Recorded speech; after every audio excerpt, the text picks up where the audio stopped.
Hello guys, അപ്പോൾ നമ്മളിന്ന് set ചെയ്യാൻ പോകുന്നത് ഒരു A4 സർട്ടിഫിക്കറ്റ് ആണ്. അതെങ്ങനെ സെറ്റ് ചെയ്യുന്നതെന്ന് നോക്കിയാലോ. അതാണ് നമ്മുടെ ഫയൽ വന്നേക്കുന്നത്. അപ്പോൾ നമുക്ക് ഈ ഫയലൊന്ന് കോറൽ ഡ്രോയിലോട്ട് ഓപ്പൺ ചെയ്യാം.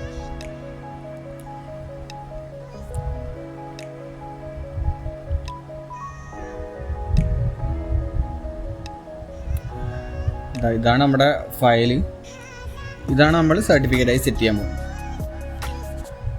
അപ്പോൾ നമുക്ക് A3 എക്സ്റ്റൻഷനിൽ 2 A4 സർട്ടിഫിക്കറ്റ് സെറ്റ് ചെയ്യാൻ പറ്റും. അപ്പോൾ നമ്മൾ ആ രീതിയിലാണ് ഇന്ന് സെറ്റ് ചെയ്യാൻ പോകുന്നത്. അതിനായി നമ്മൾ ആദ്യം A4 സൈസിലോട്ട് പേജ് സൈസ് മാറ്റുക. അതിനുശേഷം നമ്മുടെ റെക്ടാങ്കിൾ ബോക്സിൽ ഡബിൾ ക്ലിക്ക് ചെയ്താൽ ഇതുപോലെ നമുക്ക് ഒരു ബോക്സ് ആയിട്ട് വരും. അതിനുശേഷം നമ്മളൊന്ന് ജസ്റ്റ് ഡ്രാഗ് ചെയ്ത് ഗ്രൂപ്പ് ചെയ്താൽ മതി. ഗ്രൂപ്പ് ചെയ്യുന്ന ഇപ്പോൾ കണ്ടത്. എന്നിട്ട് നമ്മൾ റൊട്ടേറ്റ് ചെയ്യണം. 90 ഡിഗ്രി റൊട്ടേറ്റ് ചെയ്യുക. സെലക്ട് ചെയ്യുക, റൊട്ടേറ്റ് ചെയ്യുക. ഇനി നമുക്ക് നോർമൽ സൈസിലോട്ടാക്കാം, A3 എക്സ്റ്റൻഷനിലോട്ടാക്കാം നമ്മുടെ പേജ് സൈസ്.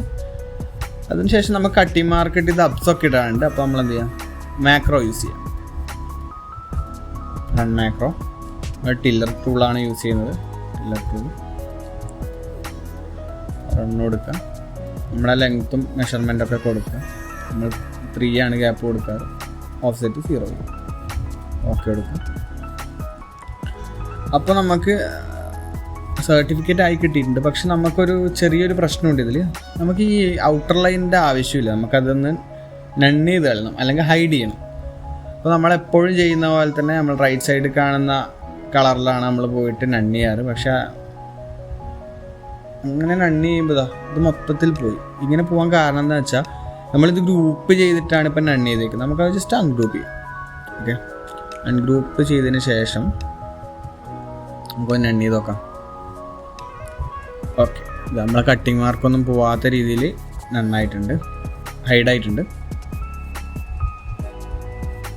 അപ്പോൾ ഇത്രയേ ഉള്ളൂ നമ്മളെ സർട്ടിഫിക്കറ്റ് സെറ്റിംഗ്. എല്ലാവരും സർട്ടിഫിക്കറ്റ് ഒന്ന് സെറ്റ് ചെയ്ത് പഠിക്കാം. എക്സ്പോർട്ട് ചെയ്ത് പ്രിൻ്റ് കൊടുക്കുക. Okay, bye bye.